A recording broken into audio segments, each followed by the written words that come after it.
How's it going, guys? I hope you're all doing well. With the last Build 41 patch coming out recently, all hands are on deck for Build 42 at the Indie Stone. The studio's next major build for Project Zomboid has promised a lot, and thus many fans are eagerly waiting for the day they can play the game's next build. But out of all of the things promised, one of the biggest additions will be the reworked crafting system. We have gotten bits and pieces of information over the course of many months, and we have a pretty good look as to what we can expect when it comes to crafting.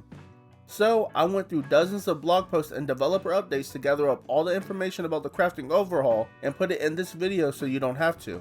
So, here's all the information we know about the crafting overhaul coming to Build 42 so far. Before we talk about the reworked crafting system, let's talk about the inadequacies of the current crafting system.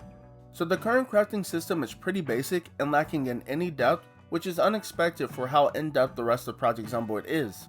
To craft something, all you really need is the required items and then just open up the crafting menu to craft said item. That's really all there is to it. There is no consideration of the materials that you used or their condition.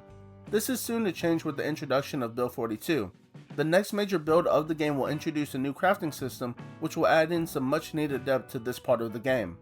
So what is this new crafting system and how is it going to work? In Build 42, the quality of the items crafted will be determined by the quality of items used to craft it and the skill of the craftsman. This means that if you use lower quality materials to craft, the final product's condition will be lower than if you used higher quality items.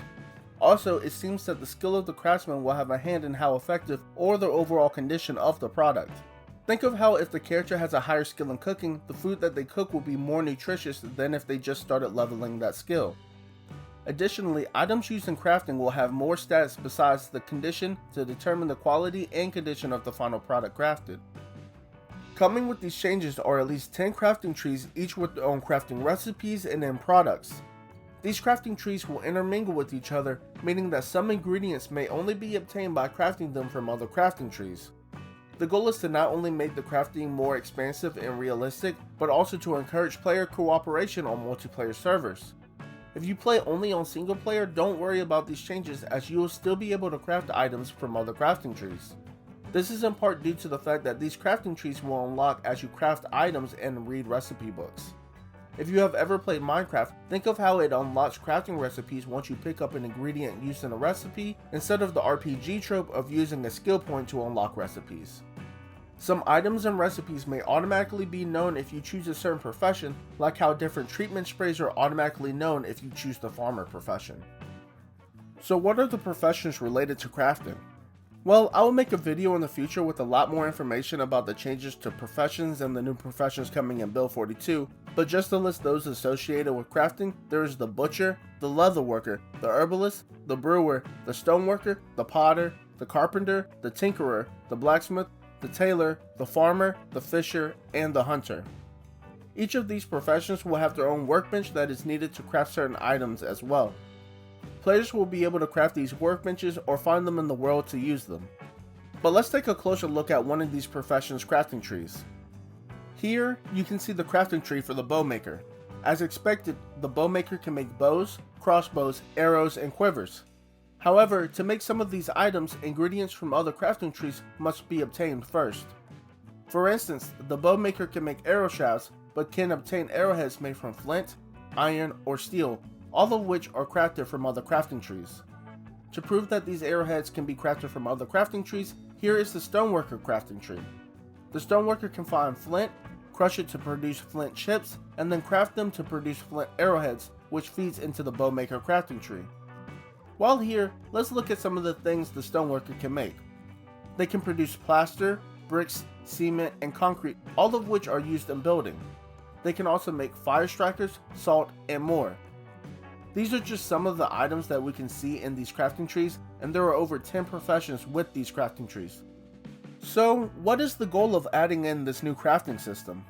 Well, the devs have said they will like for players to be able to spawn on the map and craft their way to late medieval technology without looting a single thing in the game. Obviously, looting will help you gain materials and may even skip some recipes that you have to craft in order to craft other things, but if you don't want to, you don't have to loot a single thing. However, like I said, you can only craft late medieval technology, so players will not be able to craft modern technology. though they will be able to incorporate modern technology to improve certain items where it makes sense. The developers also want to encourage the players to work together in multiplayer servers by having items that require multiple disciplines to craft. This, as the developers hope, will encourage Alexandria, Hilltop, and Sanctuary-like communities to form, where one community will specialize into something different than another community, and then share resources amongst each other. While this is hard to control on multiplayer servers, the developers may program NPCs to form communities and then reach trade agreements with other communities once NPCs are properly added in the game. Lastly, and this may not be a popular inclusion as players were a little disappointed when the developers limited the amount of gasoline you can take from a gas station, but modern day technology will slowly become less reliant until it is no longer useful. For instance, generators will only be able to be repaired so many times before it cannot be repaired anymore. Eventually, the devs plan to have gasoline go bad after so many years. This will force players to engage in some of the other features in the game, like crafting, and will shift the tone and the mindset of the player from rebuild the world to survive in the post-apocalyptic world. Full disclaimer though, this last point may not be included in Build 42, though it is something the devs are working on. Well, there you have it. That is all the information about the crafting overhaul that I have been able to find that has been confirmed by the devs. What do you think about these changes, and what would you like to see added to the crafting overhaul, whether it's an item, profession, or something else? I will do more videos like this on different topics like animals, NPCs, and other features, and as more information comes out about Build 42, I'll make more videos on it so you know what to expect. Also, since the next build is still a ways off, there will be more information about crafting specifically, so before the release of Build 42, I'll most likely make a part 2 to this video, recapping everything that we know about crafting so you can go into Build 42 being well prepared. Alright guys, I'm out. Thanks for watching, and have a good one.